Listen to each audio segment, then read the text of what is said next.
Detours. Call or WhatsApp Worldview Travel on 071-835-0216 and secure your spot today. Worldview Travel. Travel the world with us. The views and opinions expressed by the guest and presenters of Radio Al Ansar are not necessarily the views and opinions of Radio Al Ansar and the Al Ansar Foundation. The Breakfast Rush, brought to you courtesy of the Willowton Group, at the forefront of innovation and one of the leading competitors in the South African FMCG market. 11 after 7, it's your Breakfast Rush. One of my favorite topics to speak about, which is why we speak about it so often on the program, right? So how do you deal with a toxic boss? Many will know the feeling, the dread in every morning before the alarm bell rings. It's not the workload or the commute that looms large, but the thought of facing the boss. Unfortunately, managers and leaders can contribute significantly to workplace dissonance, which negatively impacts the mental health of individuals, as well as productivity and company performance. So Dr. Linda Meyer, a leadership expert and an MD at a tertiary institution, says the impact of a toxic boss extends far beyond the confines of the office. This morning, we're live on Facebook. We're live on YouTube as well. So if you want to watch the interview, by all means, join us. Radio Al Ansar on Facebook and YouTube as well, because joining us this morning on the program to discuss how we can handle our toxic bosses, Deputy Dean for Teaching and Learning at an institution of tertiary education, Adrian Garner, no stranger to the program. Good morning, Adrian. Welcome back to the show. Good morning, and good morning to our listeners. Always a pleasure speaking with you, Adrian. Let's just jump into it. Let's get into the deep end, so to speak. Sure. Can you briefly explain what constitutes a toxic boss and how prevalent the issue is in today's workplaces? Yeah, I think a toxic boss really is quite functional on the surface. So, according to metrics and analytics, I think their performance is quite good. But when you actually look at their subordinates and how they manage people, if you dig a little bit deeper there, that's essentially where you start seeing elements of, let's say, toxicity, or the relationships not being the way they should be. And in the long run, that's going to hurt your company, because it's your employees are going to be so much more unhappy. Now, it's understood that there are several types of toxic bosses, such as your micromanagers and your absentee leaders. Can you elaborate on the different forms toxic leadership can take? Yeah, I think maybe the most prevalent one is your micromanager. I'm sure we've all had situations where your boss doesn't leave you alone. They're on the phone every 5 minutes. They're checking in on your work. They're asking you to submit draft after draft, giving you instruction on every detail. And it's almost that feeling of a lack of trust in the work and your capabilities. I think on the other extreme, then you've got your absentee leader, who kind of just gives you a task and lets you get on with it. But it's not really a position of trust. They're almost then going off doing their own thing, and they don't they don't give you any guidance. They don't kind of, if you need help or you're asking for help, they don't really kind of answer your messages. And then when you submit your work, suddenly it's criticism all over the place.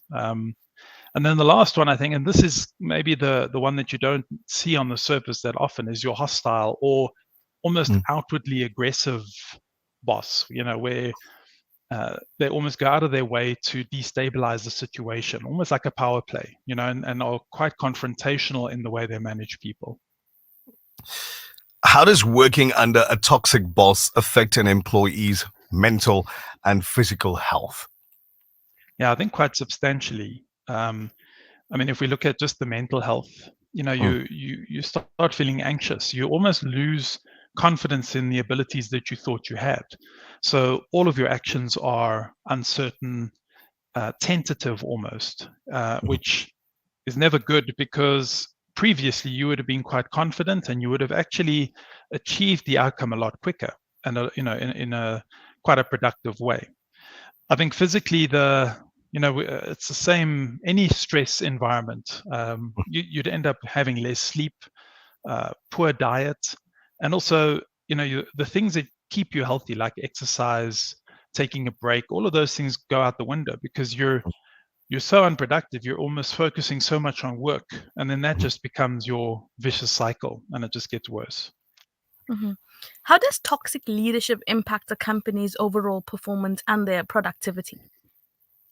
Yeah, I think your productivity definitely drops, although maybe not in the beginning, because the toxic boss will always get the outcome.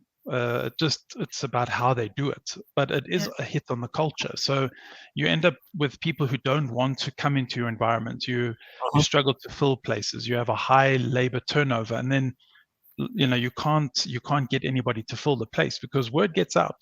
So it's the word of mouth element, and then ultimately you have this demotivated workforce, and it will eventually hit your productivity as well. So let's look at what are some of the common signs that employees might be working under a toxic boss.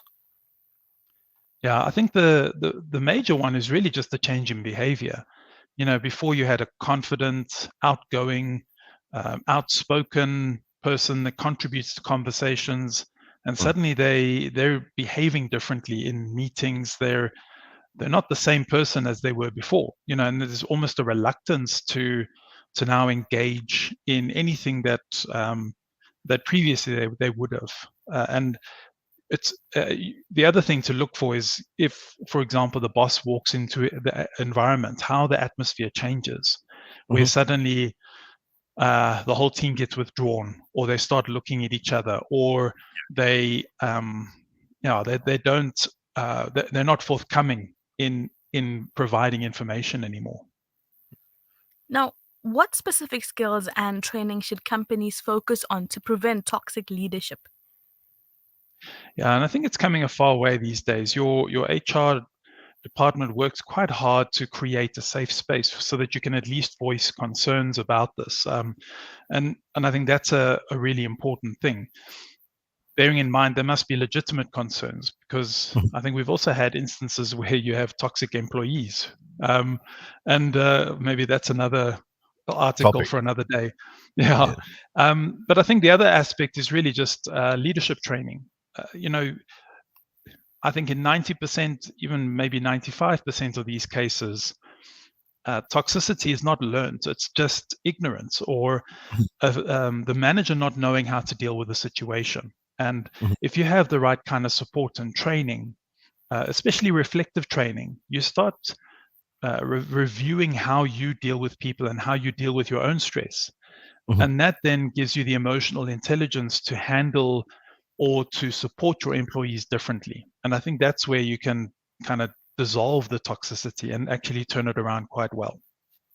Absolutely. I want to thank you for your time, as always, Adrian Garden, lending your thoughts to the subject at hand. Indeed. Thank you very much, and have a good day further. You as well. Always Deputy Dean for Teaching and Learning at an institution for tertiary education, Adrian Garden, lending his thoughts on the subject that is how to deal with a toxic boss, how to recognize the toxic boss, how to manage your interaction, so to speak, with a toxic boss or toxic somebody in the workplace, because as he quite rightfully mentioned, you do get toxic employees. Absolutely. Yeah. It happens every now and then. But interesting. I mean, it's Monday. You're heading into the office now. As you